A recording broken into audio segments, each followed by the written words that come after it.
Călătoria lui Puffy, norul curios. Într-un colț ascuns al cerului trăia un nor mic și bufos, pe nume Puffy.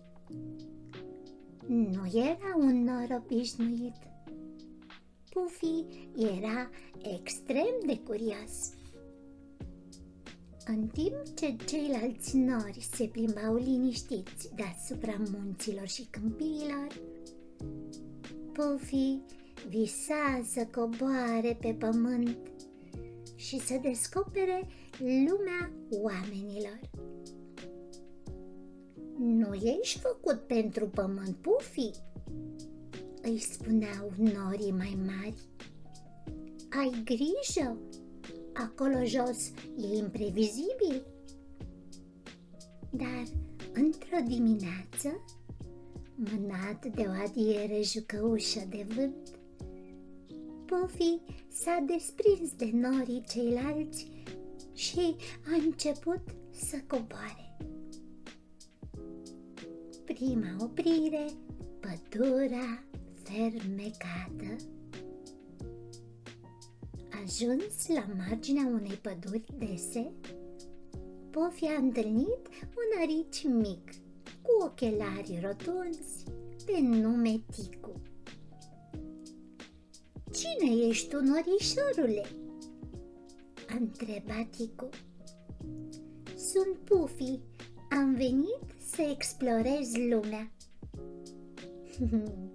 Ticu a zâmbit. "Atunci ai nimerit bine.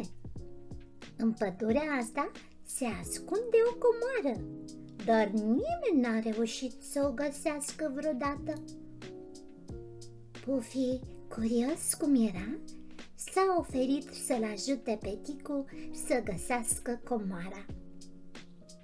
Au trecut peste râuri, au ocolit bușteni bătrâni și au vorbit cu un bătrân stejar care le-a dat un indiciu. "Căutați lumina care nu arde în inima locului unde se întâlnesc umbrele."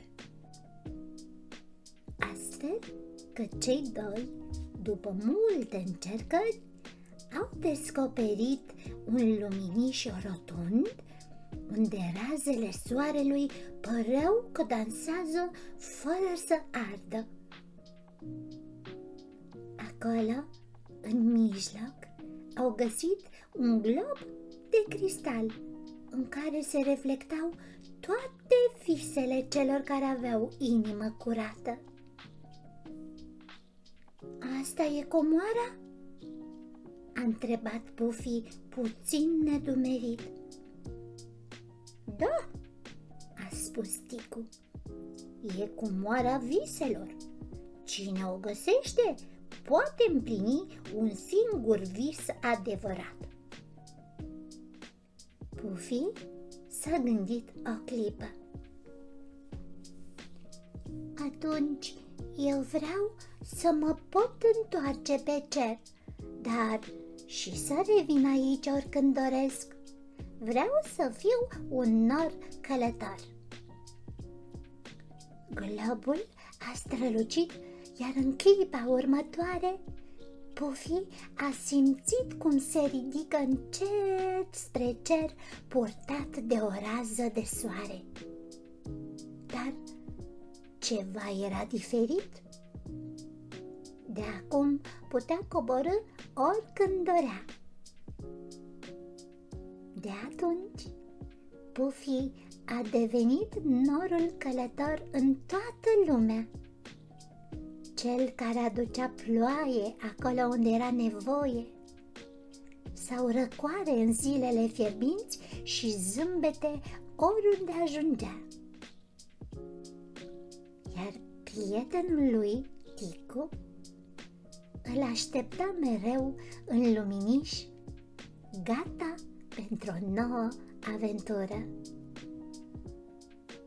Hei copii, curajul de a vă urma visele vă poate duce în locuri magice. Nu vă temeți să fiți diferiți. Lumea are nevoie de visători ca voi.